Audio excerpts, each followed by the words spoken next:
وعلیکم السلام ورحمۃ اللہ تعالی وبرکاتہ۔ جناب غلام محمد صاحب، آپ کہتے ہیں کہ ایک نعت لکھنے کی کوشش کی ہے، آپ رہنمائی فرما دیں۔ جی ٹھیک ہے، میں آپ کے اشعار دیکھ لیتا ہوں۔ اس سے پہلے آپ سے یہ عرض کروں گا غلام محمد صاحب کہ یہ جو آپ نے السلام علیکم لکھا ہے نا، یہ السلام علیکم کا املا جو ہے یہ درست نہیں ہے، سین سے پہلے لام لگتا ہے، ٹھیک ہے نا؟ السلام علیکم، الف سین ڈائریکٹ نہیں لکھتے الف کے بعد، ورنہ یہ السلام علیکم کی جگہ اسلام علیکم ہو جاتا ہے۔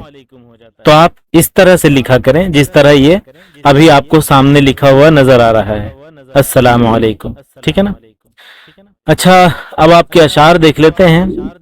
آپ فرماتے ہیں بسم اللہ الرحمن الرحیم، محمد مصطفیٰ سرور انبیاء ہیں، وہی آقا وہی مولا ہیں، ہر ایک نور و بشر میں وہ سب سے اعلیٰ ہیں، زمین بھی ان کی آسماں بھی ان کا، جو مقصود کل جہاں ہیں، نامی کی زباں پہ ان کی ثنا ہے، جو محمد حبیب خدا ہیں۔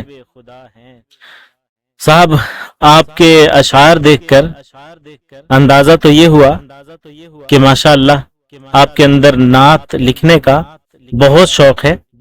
اللہ رب العزت آپ کی محبتیں سلامت رکھے، اللہ تبارک و تعالی آپ کو صدقہ حضرت حسان عطا فرمائے اور آپ کو شاعری کی خوب خوب سمجھ عطا فرمائے۔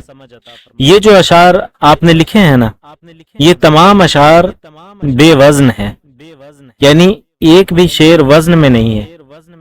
میرا خیال ہے آپ کو یہ پتہ بھی نہیں ہوگا کہ وزن کس کو کہتے ہیں، بحر کس کو کہتے ہیں، اور اگر پتہ ہوگا تو اچھی بات ہے، لیکن میں اس لیے عرض کر رہا ہوں کیونکہ اگر پتہ ہوتا تو آپ شاید وزن میں لکھتے، ہے نا؟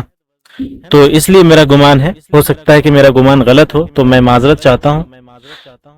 تو عرض یہ کر رہا تھا میں کہ آپ کا ایک بھی شعر وزن میں نہیں ہے۔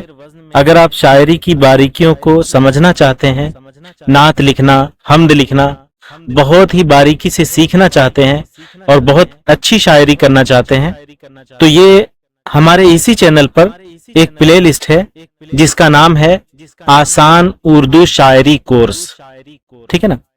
اس کو جب آپ پوری ویڈیو اس کی ایک ایک کر کے سبقن دیکھیں، ایک ایک سبق کی ایک ایک ویڈیو ہے، اس کو آپ پوری پلے لسٹ کو دیکھ لیجئے تو یقیناً آپ کے اشعار میں بہت ساری تبدیلیاں اور بہت سدھار آئے گا انشاءاللہ تعالی۔